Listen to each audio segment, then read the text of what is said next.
hog, get out your bib, solid, picking a rib. Adam and Eve do a barbecue and start picking a rib. And they kept on picking. Good for them, it's good for me and you, so let's start picking too. Old King Cole came out of a hole by picking a rib. Picking, smoked a hog on a red outlaw called. Hey there, Nostril Heads, it's your resident soothsayer, cartoonist Kyle Bridgett here. My last video, the read-along of At the Mountains of Madness by R.J. Ivankovic, was such a hit and I had such fun doing it that I thought, hey, let's do another read-along right away. This just seemed like the obvious choice. So this is the illustrated book that Dr. Seuss made for adults called The Seven Lady Godivas. And this is just a rock. This book, the pages like to kind of flip and flap on their own. So I'm hoping this will keep them from doing that.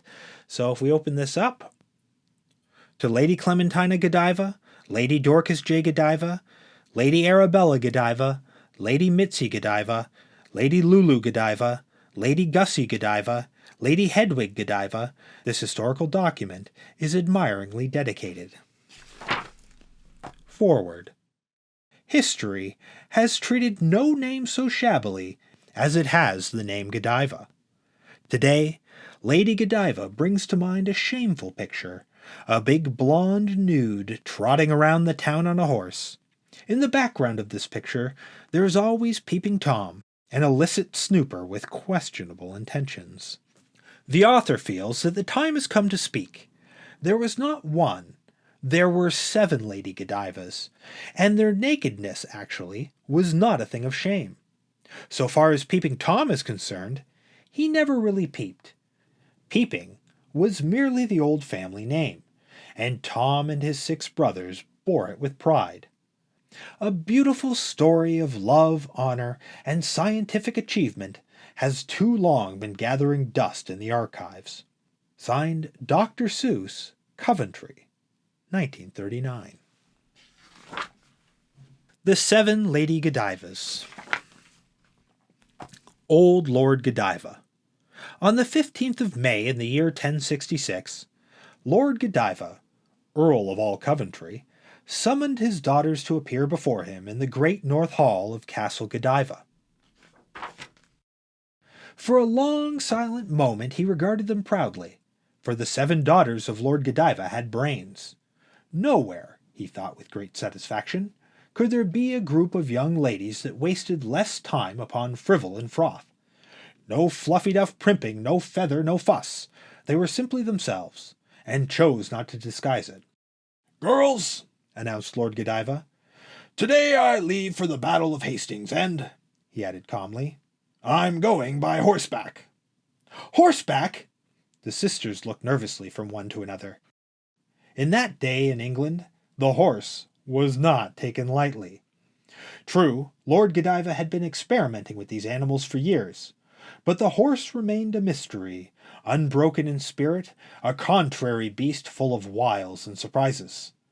"Come, come," chided Lord Godiva, rattling his spurs. "Don't be so old-fashioned. This is 1066. Definitely I shall attend the battle on horseback." Lord Godiva had spoken. His metal feet clanked as he led his daughters to the courtyard. Their bare feet followed, cold on the cobbles. Waiting and saddled stood Nathan, his war horse. From the eye-holes of his hood gear, he watched the group approaching. "Nice horse," smiled Lord Godiva, holding out a lump of sugar. Nathan ignored it. He looked sullen and foreboding. Lord Godiva put the sugar back in the pocket of his armor. He climbed into the saddle and aimed for the drawbridge. Nathan started out in a sideways sort of trot. "Good luck!" shouted the girls, waving their handkerchiefs. "To victory!" shouted Lord Godiva, brandishing his broadsword. But everyone must have shouted too loud. Nathan reared, his front knees dipped low and his hind knees flew high, and he pitched Lord Godiva, Earl of all Coventry, spurs over breastplate off on his helm. By the time his daughters reached him, the old warrior was dead. Like any normal daughters, the Godiva sisters wept. Then they stiffened their shoulders and faced the facts. Their father was gone, destroyed by a horse. The girls were left with a grim obligation. Horses must be studied and charted, made safe for posterity.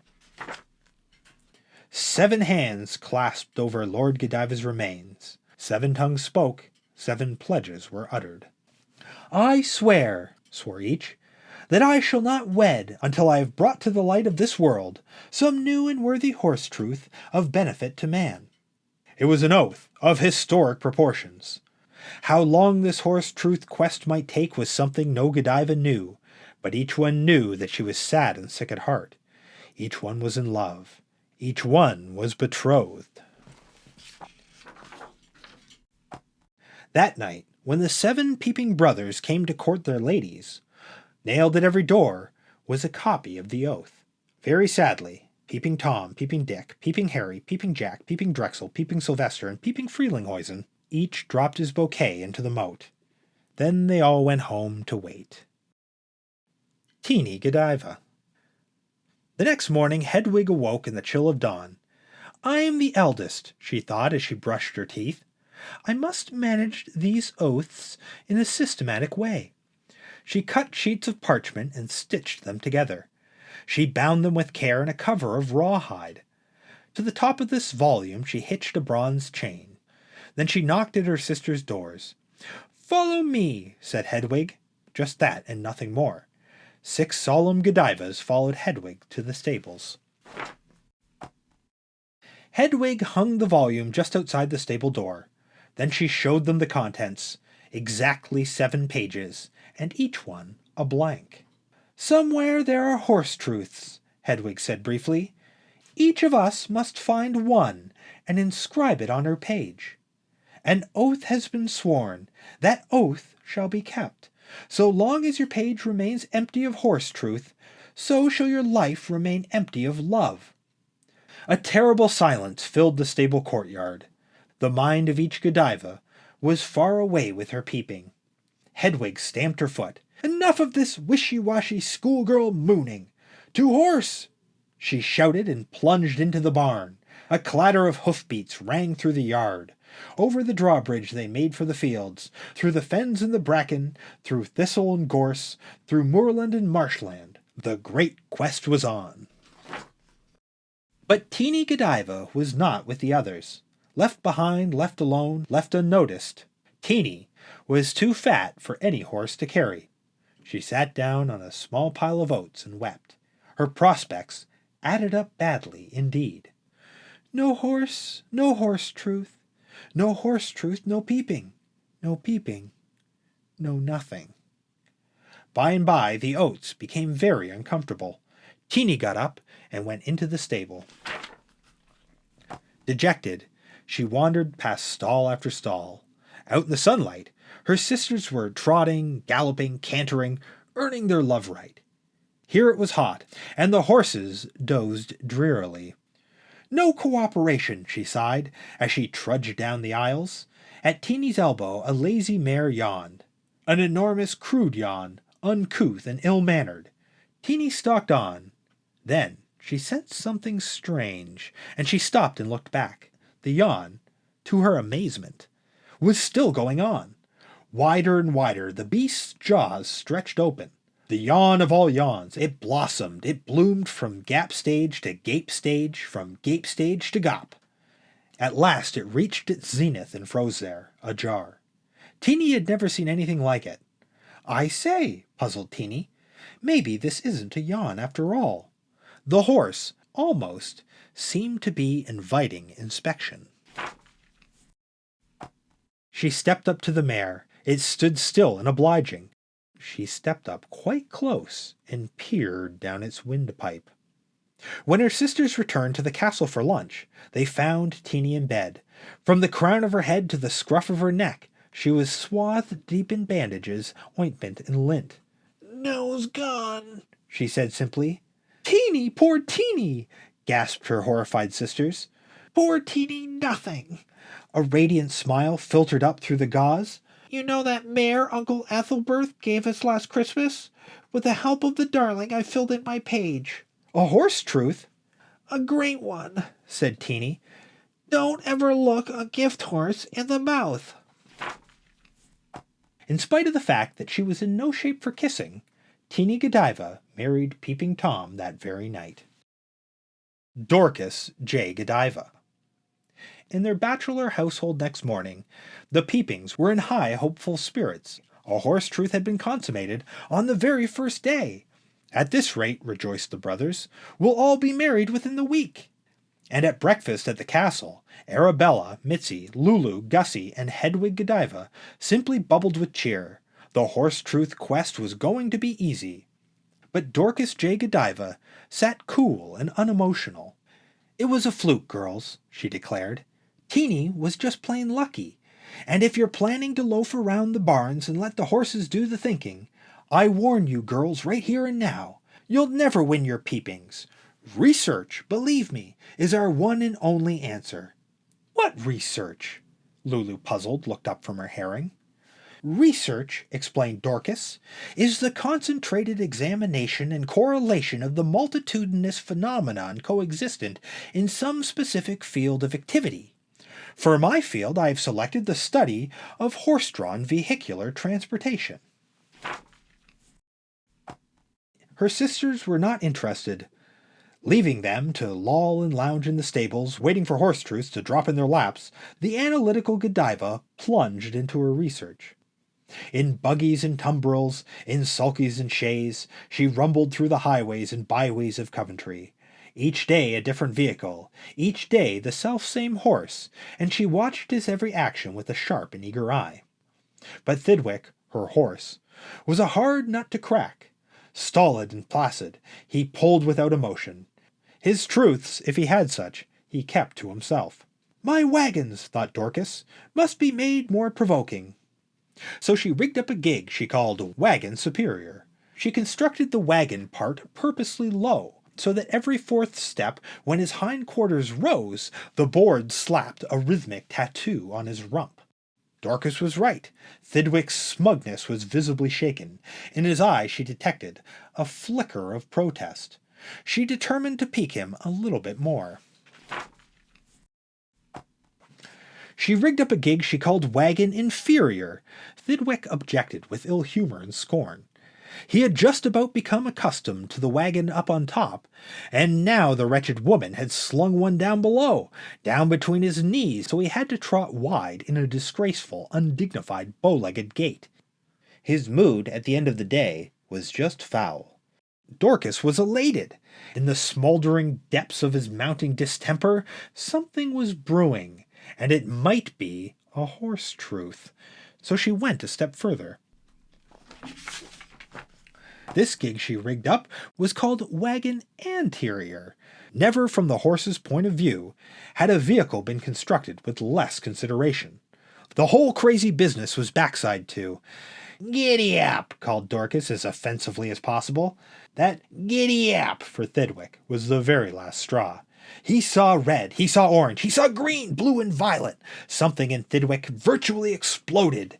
In the greatest horse and tree conflict that Coventry has ever known, Dorcas J. Godiva discovered horse truth number 2. Don't, was its substance, put the cart before the horse. Her wedding, however, was postponed for some time. It took more than 5 months to remove enough splinters to make the Lady of Research reasonably safe for Peeping Dick.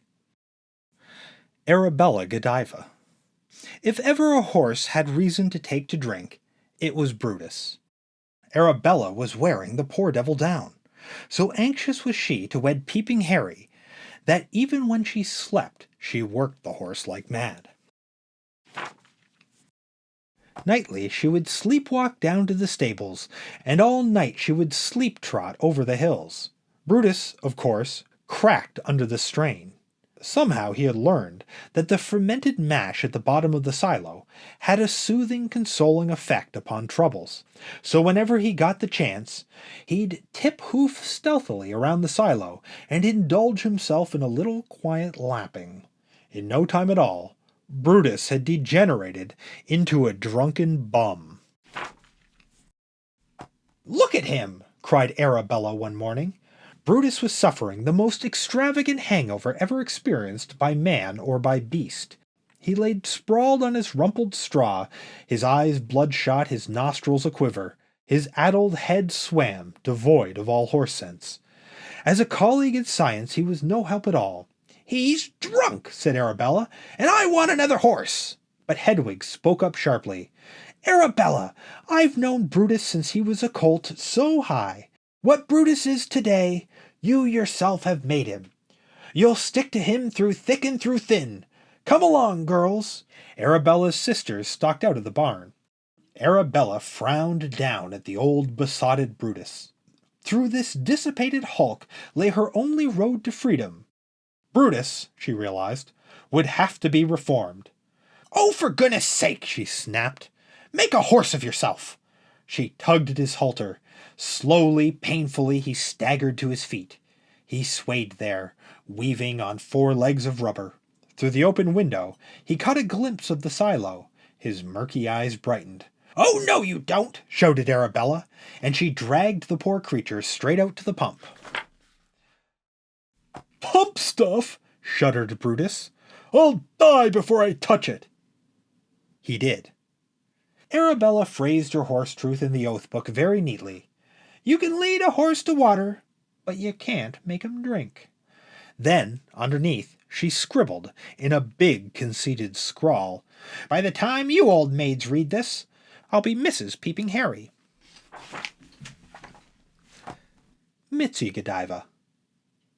"Mitzi, my sweet," wrote able-bodied seaman Peeping Jack, from his perch in the crow's nest of the bouncing Queen Maeve, plying the trade routes of Ultima Thule. "It's 7 years now. How about that horse truth? Your true love, Peeping Jack." He sealed the letter with a kiss, and posted it the next week in the port of Brunaboyan. From Brunaboyan to Cuan Salin to Brennig Lag to Thwil on Thwine, by Seakiff post and ox-drawn dray, the love note came to Coventry. It reached Mitzi in the stable on Midsummer's Day, that dreadfully hot August of 1073. As she read the brisk, fresh words, Mitzi was transported. The stables, the horses, all drifted away. She heard the shrill pipe of seagulls, felt the tang of salt spray. The surge of mighty rollers rolled in her ears. She thought of lobsters and clams. Mitzi Godiva was a true sailor's sweetheart. The vision faded. Once more to her nostrils came the smell of mildewed straw. Mitzi Godiva was back in the barn. Horses! Stupid hay-munching beasts of dry land. If only there were a seahorse. That would be different. "Seahorses," mused Mitzi. "A glorious idea. I should go at the horse from a nautical angle." In a giddy frenzy of excitement, she plunged into the problems of equestrian aquatics. She swam horses across ponds, and she swam them in harbors. She dived them from chalk cliffs and fed them on seaweed. When her horses had become thoroughly at home in the water, Mitzi was ready for her great experiment. She designed and constructed a horse-propelled rowboat, and she named it the Peeping Jack, in honor of her sweetheart. It was a beautiful thing, far ahead of its time, and, generally speaking, it worked like a charm. It was not the lack of sea horsepower that made the craft a failure. It was the hammer, hammer, hammer on the hard oak treads. When every voyage was halfway through, the horse came down with hoof burn. The Peeping Jack was a one-way cruiser. Mitzi sank it, and faced the whole problem anew. One blustery day in the following March, Mitzi slipped moorings and headed up the river in the Peeping Jack too. Mitzi at the tiller, Clover on the treadmill, and Dapples, the spare mare, perched high in the poop. Against a stiff swirling current, Clover pushed on. In 3 hours she clocked off a good 13 knots. Then she stopped. It was hoof burn. "Dapples," commanded Mitzi, smiling and confident, "take your trick on the treadmill, climb down and go forward." It was a wonderful scheme, and it ought to have worked. And it would have, if Dapples had followed Mitzi's instructions. But instead of passing sideways, according to the plan, Dapples attempted to go over Clover. A most disastrous piece of horseplay ensued. The wreckage of the Peeping Jack too was swept down the river. No one ever saw what happened to the horses. but her sisters saw Mitzi as she bounced down the rapids, clinging to some flotsam, headed hell-bent for sea. "Here's one for the book," her voice came back in anguish. "Never change horses in the middle of the stream." Several days later she was picked up off Guernsey, oddly enough by the bouncing Queen Maeve, and the sailor who saved her was good Peeping Jack. They were married at sea by the captain. Lulu Godiva.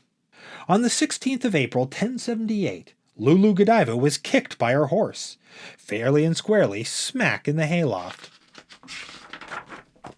In the hay, to her amazement, she found Peeping Drexel's diamond stick-pin.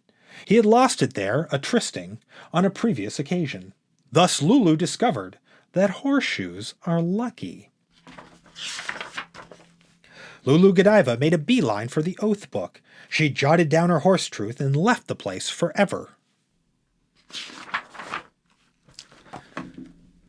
Gussie Godiva. The sisters Godiva had dwindled to 2. 10 winters had passed since Lulu had wed Drexel. Gussie and Hedwig were still deep in toil, fruitlessly groping for truths in the stables. Hedwig Godiva, placid and hopeful, faced each day with a new patience and faith.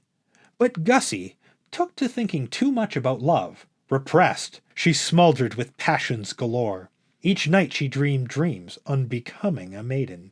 Awakening in anguish, she would light a taper and brood the night through, staring at the portrait of Peeping Sylvester. "Come to me, loved one," his likeness would whisper. "Come to me, sweet, and to hell with your oath." "Dear handsome," she would sigh, "if only I dared." In 1091, just 3 nights before Michaelmas, Gussie gave in to the turbulent urge. She tore up her bedclothes to make an escape rope and lowered herself furtively from her high turret window.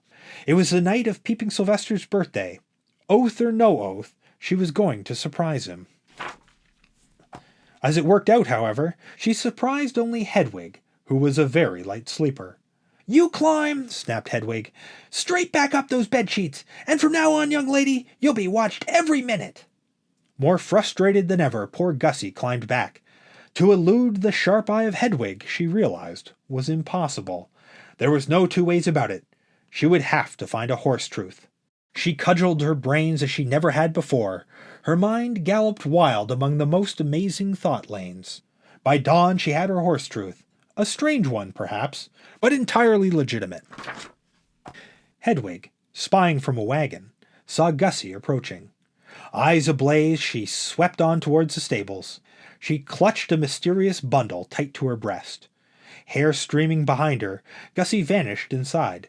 The ancient barn door shut behind her with a slam. For a moment, breathless silence. Hedwig strained hard to hear. Through the walls came the sudden sounds of commotion, the crinkle and the crankle of wrapping paper ripping, the uneasy scuffle of a score of nervous hoofs. A splashing of liquids, a terrified whinny, the door of the stable burst wide open. Out into the world hurtled Gussie Godiva, clinging to the back of a screaming mad nag, painted forelock to fetlock a dizzy blue-green. "That," she was shrieking, "is my contribution! That is a horse of another color!" As she streaked down the road like a lunatic comet, the giddiest Godiva broke into song.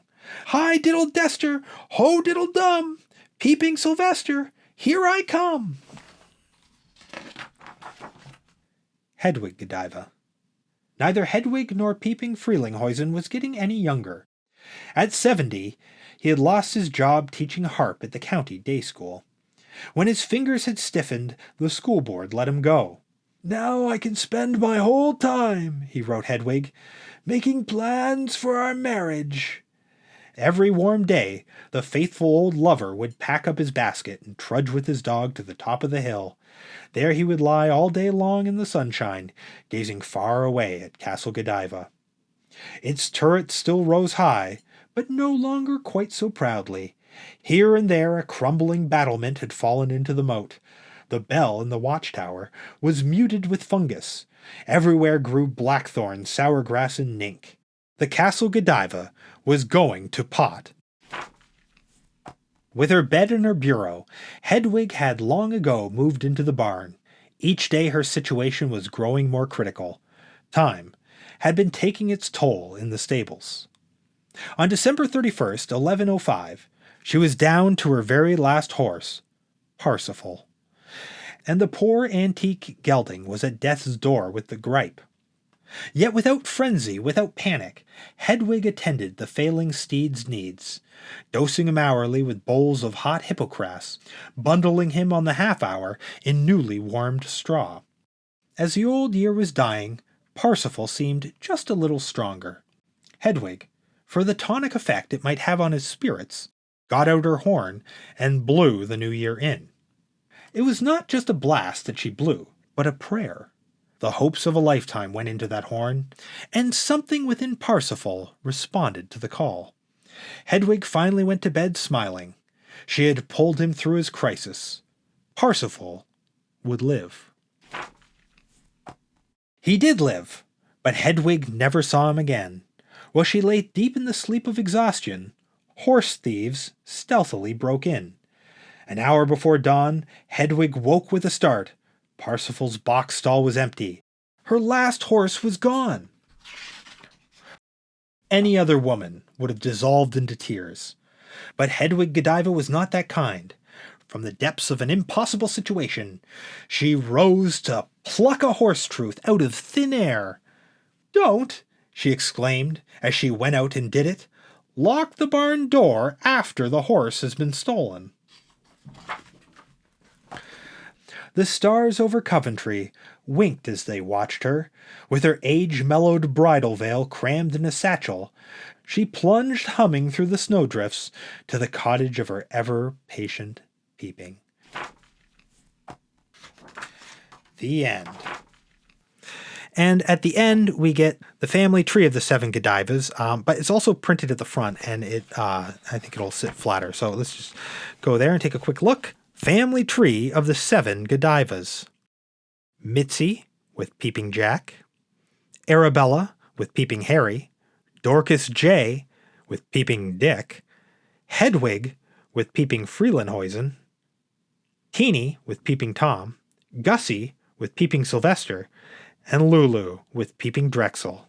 And around the outside here, we've got Captain Jinks of the Horse Marines, Alf Deck Stewart in charge of shuffleboard on the Queen Mary, the many famous Broadway hoofers, F. Washtsey, I can't pronounce it, of Brooklyn, winner Irish Sweepstakes 1937, the Headless Horseman, J.N. Macy, inventor of the horsehair sofa, Man of War, Paul Revere, Benet Cerf, First Hobby Horse, 1803, and this way to the Ming Dynasty, and down here just a blank wall. And if we go all the way down here, then a little apple is Dr. Seuss.